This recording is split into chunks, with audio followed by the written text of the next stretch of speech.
السلام عليكم ورحمة الله وبركاته. الحمد لله الأكرم الذي خلق الإنسان وأكرم وعلمه من البيان ما لم يعلم، فسبحان الذي لا إحسان امتنانه باللسان بالقلم، ونشهد أن لا إله إلا الله وحده لا شريك له، وأشهد أن سيدنا وسندنا وحبيبنا ومولانا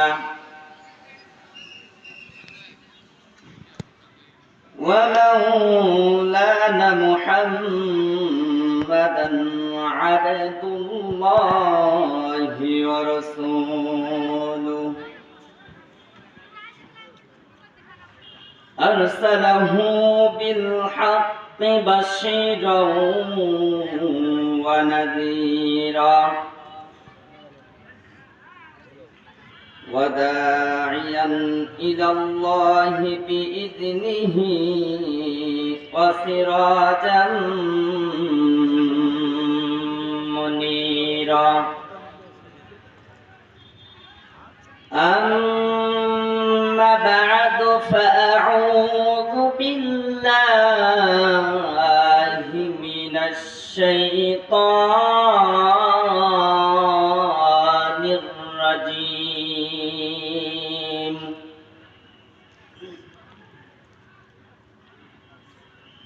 بسم الله الرحمن الرحيم.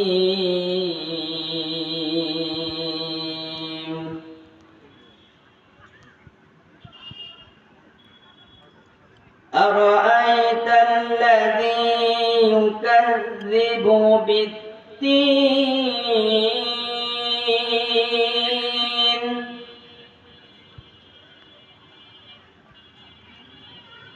فذلك الذي يدع اليتيم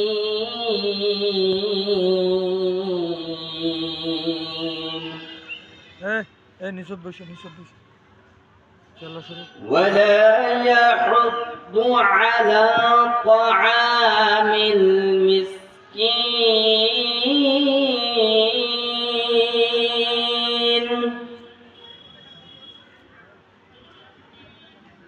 فويل للمصلين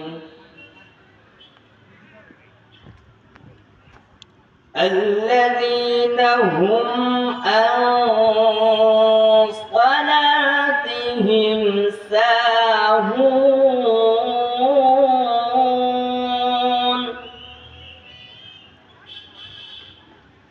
الذين هم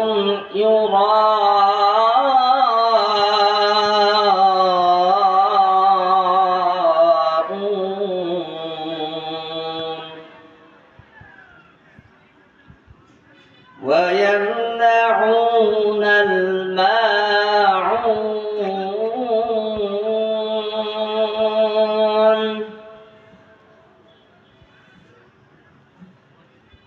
صدق الله المولانا العظيم.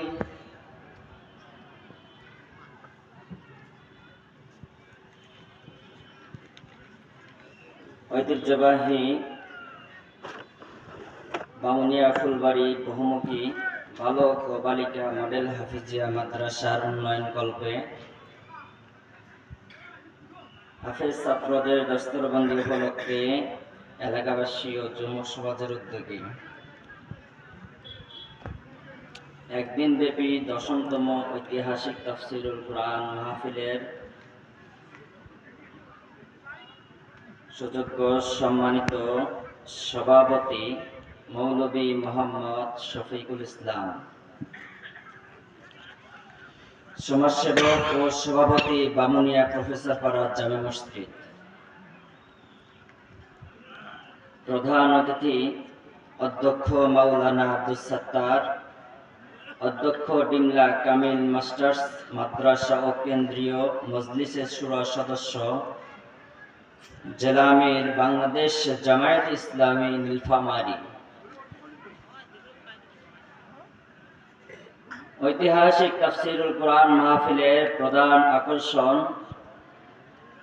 বাংলাদেশের উজ্জ্বল নক্ষত্র সুমধুর কণ্ঠের অধিকারী, সৌদি আরব, ইরান ও ভারত থেকে একাধিকবার আন্তর্জাতিক পুরস্কার প্রাপ্ত বিশ্বজয়ী হাফেজকারী আকমল আহমদ।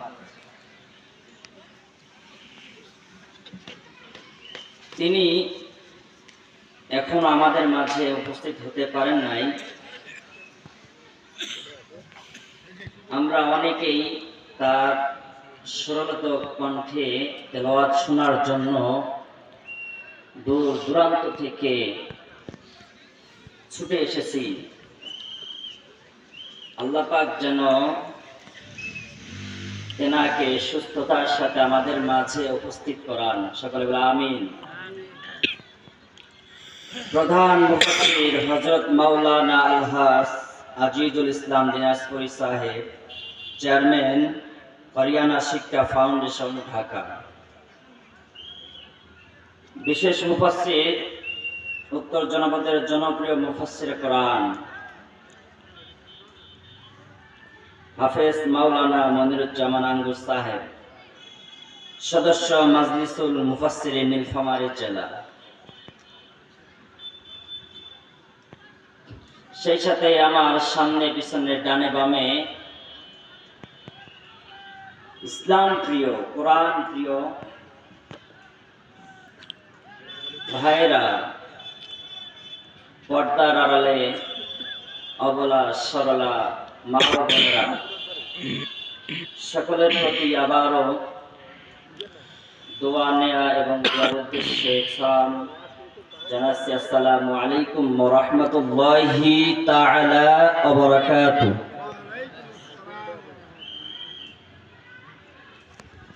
আপনারা সকলে কেমন আছেন? আলহামদুলিল্লাহ। আমরা সর্বপ্রথম সেই মহান রবের দরবারে কালিমাতুশ শুকর গুজার করব, যে মহান রব আমাদেরকে দয়া করে, মায়া করে, মেহেরবানি করে হাজার হাজার লক্ষ লক্ষ মানুষের মাঝখান থেকে ছাঁটাই বাছাই করে জান্নাতের বাগানে বসে কোরআন ও হাদিস থেকে কিছু কথা বলার এবং কিছু কথা শোনার তৌফিক দান করলো। সেই মহান রবের দরবারের অন্তরের অন্তরস্থল থেকে এক বাক্যে জোরে সরে কালিমাতুশ শুকর আদায় করি। সকলে মহব্বতে বলছে আলহামদুলিল্লাহ। আরো জোরে বলেন আলহামদুলিল্লাহ। আমরা শুকর আদায় করতে চাই না, আর আল্লাহ পাক রব্বুল আলামিন বলেন লাইন শাকারতুম লাযিদান্নাকুম ওয়া লাইন কাফারতুম ইন আযাবিন লাশাদীদ। তোমরা যদি কৃতজ্ঞতা প্রকাশ করো তবে আমি অবশ্যই তোমাদের আরো বৃদ্ধি করে দেব। সুবহানাল্লাহ। আর যদি অকৃতজ্ঞ হও তবে আমার শাস্তি অবশ্যই কঠিন। আল্লাহ পাক রব্বুল আলামিন কি বললেন? যে আমার শুকর যারা আদায় করবে তাদেরকে আমি আরো বেশি বাড়িয়ে দিব, আর যারা আমার শুকর আদায় করবেন না তারা আল্লাহ পাক বললেন যে আমার শাস্তি খুবই ভয়াবহ। নাউজুবিল্লাহ।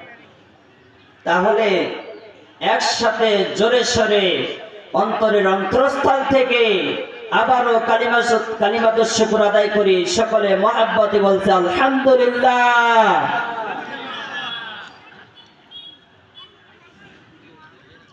সংক্ষিপ্তভাবে দরুদ প্রেরণ করি আপনার আমার সকলের নবী, প্রিয় নবী, প্রিয় নেতা, শেষ জামানার পয়গম্বর, যার আনিত আদর্শ বাস্তবায়নের লক্ষ্যেই আমাদের এই তৎপরতা। আল্লাহ পাক রব্বুল আলামিন বলেন, ইন্নাল্লাহা ওয়া মালাইকাতাহু ইউসাল্লুনা আলান নবী ইয়া আইয়ুহাল্লাযীনা আমানু সাল্লু আলাইহি ওয়া সাল্লিমু তাসলিমা। নিশ্চয় আল্লাহ ও তার ফেরেশতাগণ নবীর উপর দরুদ প্রেরণ করেন। হে মুমিনগণ, তোমরাও তার উপর দরুদ ও সালাম প্রেরণ করো। তাহলে সংক্ষিপ্তভাবে সেই মানবতার কান্ডারি জনাবে মুহাম্মদ রাসূলুল্লাহ, সকলে বলি সাল্লাল্লাহু আলাইহি ওয়াসাল্লাম।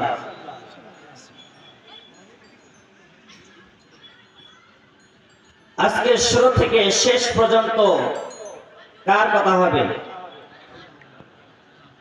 আল্লাহ ও আল্লাহ রাসূলের কথা হবে। গাইডলাইন হিসেবে কি থাকবে আমাদের সাথে? কোরআন, পবিত্র কোরআন থাকবে। আজকে শুরু থেকে শেষ পর্যন্ত যতটুকু আলোচনা হবে, আমি সহ যারা আলোচনা করবেন, রাখবেন, তেলাওয়াত করবেন, সকলেরই একটাই বই, সেটার নাম কি? পবিত্র কোরআন। পবিত্র কোরআন। আর আল্লাহ পাক বললেন, ইনিল হুকমু ইল্লা লিল্লাহ, ফয়সালার অধিকার একমাত্রই কার? আল্লাহ। সেই সাথে সেই সমস্ত বীর আত্মাদের জন্য মাগফিরাতের কামনা করছি, যারা দিনে দিনে কালে কালে শরীরের তাজা রক্তগুলো জমিনের ভিতরে বিলীন করে দিয়েছেন। এ জমিন কার? আল্লাহ। আইন চলবে কার? আল্লাহ। তাদের লক্ষ্য উদ্দেশ্য শুধুমাত্র একমাত্র একটাই ছিল, জমিন যার, আইন চলবে তার। ঠিক না বেঠে? তাদের লক্ষ্য উদ্দেশ্য একটাই ছিল, জমিন যার, আইন চলবে তার। এই কথা বলতে গিয়ে যারা শহীদ হয়েছে, শরীরে তাজা রক্তগুলো জমিনের ভিতরে বিলীন করে দিয়েছেন, আল্লাহ পাক রব্বুল আলামিন তাদেরকে যেন জান্নাতের উঁচু মাকাম দান করে। সকল বলে আল্লাহুম্মা আমিন। ছোট্ট একটি সূরা তেলাওয়াত করেছি আমি, সকলেরই পরিচিত সূরা। কম বেশি আমরা সকলেই এই সূরাটি নামাজের ভিতরে তেলাওয়াত করি। আমরা তেলাওয়াত করি ঠিকই, কিন্তু আমরা বুঝতে পারি না আমি কি বলতেছি নামাজের ভিতরে, তাই কি না? শুধু তেলাওয়াত করলেই হবে না, বুঝতে হবে আমাকে কোরআন কি বলতেছে। কোরআন কি বলতেছে আমাকে জানতে হবে, বুঝতে হবে। এই জন্যই আমি সকলের পরিচিত একটি সূরা তেলাওয়াত করেছি, পাঠ করেছি, যাতে করে এখান থেকে কিছু আমরা বাসায় নিয়ে যেতে পারি। নিয়ে যাব তো ইনশাআল্লাহ। ইনশাআল্লাহ যতটুকু আলোচনা রাখবো, আমি সহ আমাদের প্রত্যেকেই যেন আল্লাহ পাক রব্বুল আলামিন মানার তৌফিক দান করে। সকলে বলে আল্লাহুম্মা আমিন। আল্লাহ পাক রব্বুল আলামিন পবিত্র কুরআনুল কারীমের ভিতরে বললেন, আরাআইতাল্লাযী ইউকাযযিবু বিদ্দীন।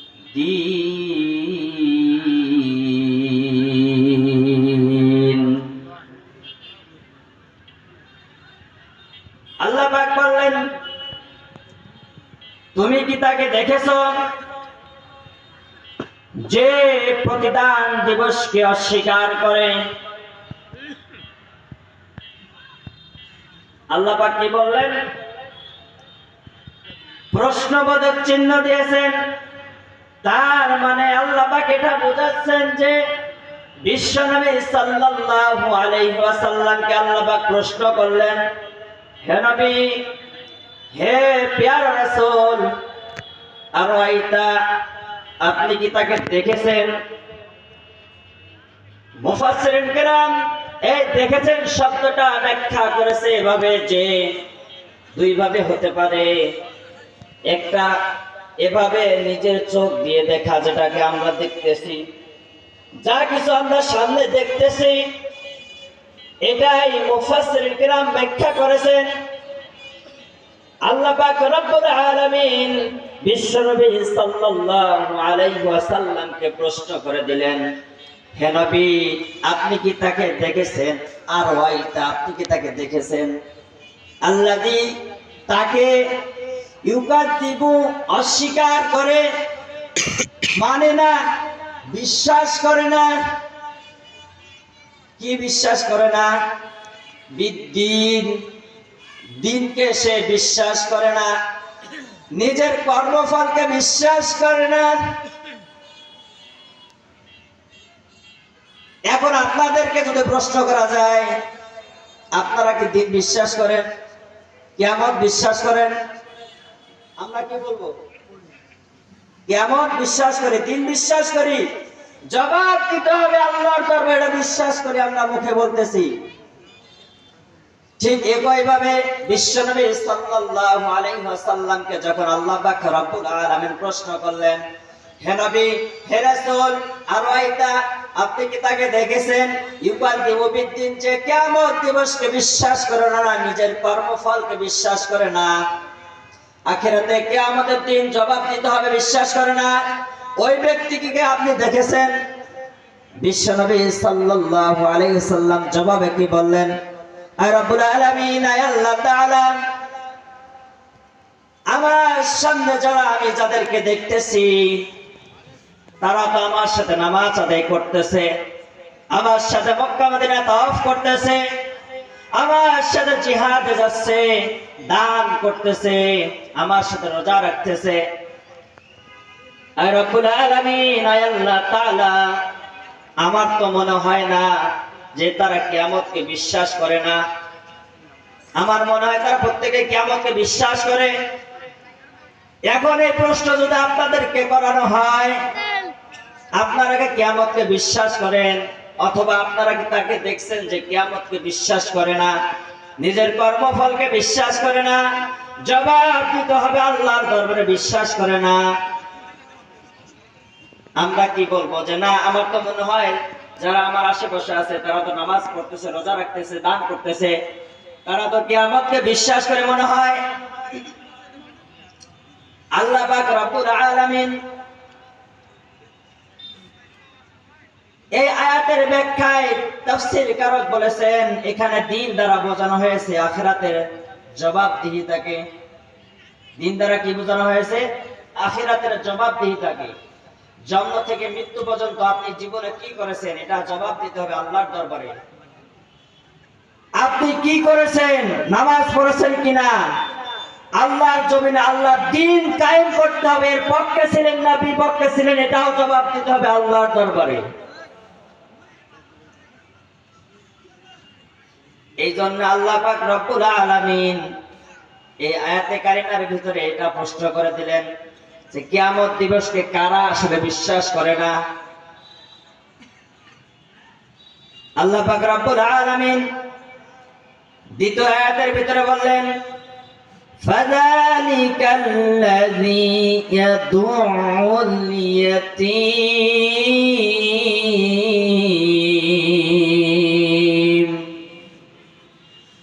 ফাযালিকাল্লাযী ইয়াদউল ইয়াতীম।